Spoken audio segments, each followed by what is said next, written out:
Hey guys, Paragon here.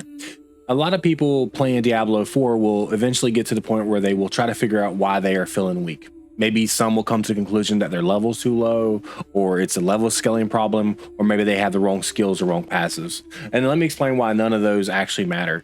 On the very first character I made, with just some basic understanding of how to actually gear my rogue, using the right secondary stats and understanding what stats to actually gear for, I was easily able to clear the Capstone Dungeon to unlock World Tier 4 solo at level 56.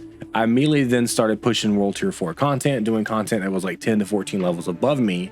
And now this is not because I'm some insanely good player or that I have godlike skills. It's just simply because I have a good understanding of how to gear, how primary and secondary stats work, and how the damage multipliers work in this game. So while you can follow build guides, having the ability to actually understand how to gear, what stats to look for, will greatly increase your success with certain builds. There are, of course, certain stats that are universally good for every class, like vulnerable, critical strike chance, and critical strike damage, main stats, and attack speed. The reason these stats are so important is they are damage multipliers and they are in their own bucket. Now, I'm sure you've heard the term bucket tossed around before, but we're not here for a math lesson, so instead I will try to keep it simple. You want to stack as many different types of damage multipliers as you can to increase your DPS. Pretty much every stat, like damage to poison enemies, damage to close, damage to crowd control, etc., are all in the same bucket. The only other stats that pretty much have their own multiplier for the most part are the ones I listed above: vulnerable, critical strike damage, main stats, which most people highly underrate by the way, and attack speed. Therefore, you are always going to want as many of these on as many pieces of gear as you can get. But understanding how to do this while at the same time getting the correct secondary stats is extremely important. Since these stats are independently multiplied against each other, they result in much higher damage than if you focus on just one type of damage bucket. So when playing your build, you really have to think critically when thinking of what your build needs for success. For example, on my Hidden Blades rogue, she uses Death Trap and Poison Trap to proc lucky hit mechanics in order to reset her cooldown on her ultimate skill, Death Trap.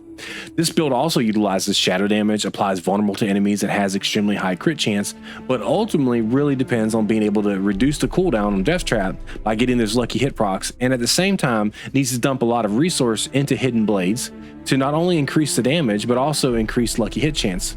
Therefore, stacking things like cooldown reduction, lucky hit chance effect, resource generation, resource reduction, all become extremely potent in this build, allowing me to generate more procs, which reduce the cooldown of my ultimate and more resource generation. So while stats like attack speed, crit damage, vulnerable, and primary stats are always great, and you pretty much want to get these on every piece of gear when possible, really make your build shine, you have to really think about these kinds of things when you're min-maxing your build. And once you do, you will have a much easier time analyzing your gear, which will really help take your build to the next level. For example, let's take a look at this item. Okay, so this is not the best example to use because this is my Hidden Blades rogue, but we're going to compare bows here. So let's pretend this is a range build. Just pretend for a second this is your primary weapon. Okay, so I feel like a lot of people would look at this upgrade and it's a legendary, and they look at this and they go like, you know, it's a lot of green numbers. That's an upgrade. They put it on, and the problem is if you actually take a deeper look at the secondary stats, the implicit on the bow, which you're looking at the upgrade, is 23% to damage to distant enemies. It's not bad. But the implicit on the crossbow is 23% vulnerable damage, which is a multiplier in its own bucket. So it's worth a lot more. Then you look at the basic skill damage versus damage to close. Well, damage to close, not so valuable for a range build. Maybe for a build that was, you know, melee, it wouldn't be too bad. But vulnerable damage versus all stats, 24% vulnerable is in its own bucket. So that's 24% more damage. 34 all stats. It's in its own bucket too because it's a primary stat. It's 3.4% because you get 1% more damage per 10 points in your primary stat. 24% vulnerable is still highly superior.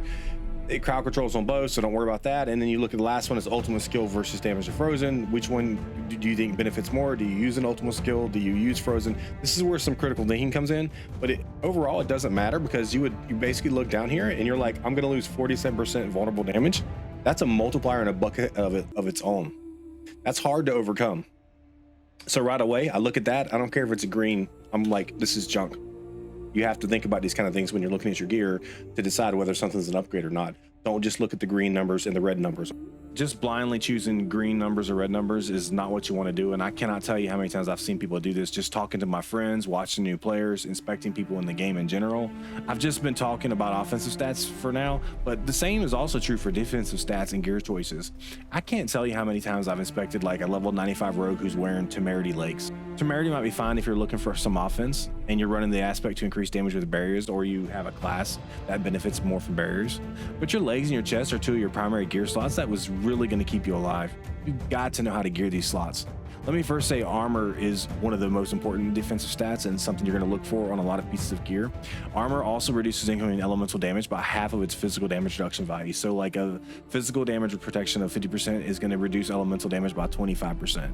This is great because until they fix it, elemental resists do not really work at all in the game, and so offer almost no protection, especially at higher world tiers.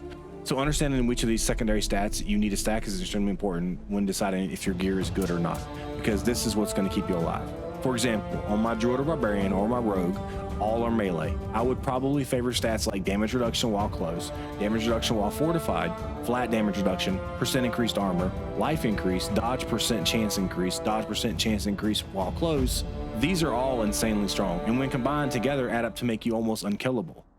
Now, if I'm playing a character that stays further back, I might not favor things like damage while close. I might instead favor like damage while distant, but I would still want more damage reduction from as many sources as I can get. And things like percent increased armor, percent increased dodge, and class specific damage reductions like damage reduction from burning enemies, damage reduction from poisoned enemies, damage reduction from enemies that are affected by bleeding or affected by shadow damage over time. These are all class mechanic abilities that are really, really good when combined with the other sources of damage mitigation because they're additive. There are a ton of these types of defensive stats that add up to give insane levels of protection. My main point here is do not overlook your legs and chest. These pieces can offer some of the best defensive stats you can get. I see too many people trying to get offensive stats on chest and legs, which is fine if you're not dying or maybe you just enjoy playing a glass cannon, then go for it. But if you're looking to become more tanky and die less, then understand how to gear is going to help both offensively and defensively. The next time a piece of gear drops and you see those green numbers, stop and think, what secondary stats does this gear provide? Is it actually going to make me more tanky, or is it going to give me more damage? Take a few moments to learn what stats you should really value. This will go a long ways in making you feel much stronger in Diablo 4. Now, if you're a veteran player to Diablo or other action RPGs, then this video is not meant for you. This is for new players to the genre or players who just don't understand how to evaluate stats from their gear. And if you've learned one thing from watching this video, then please let it be this. Whatever you do, make sure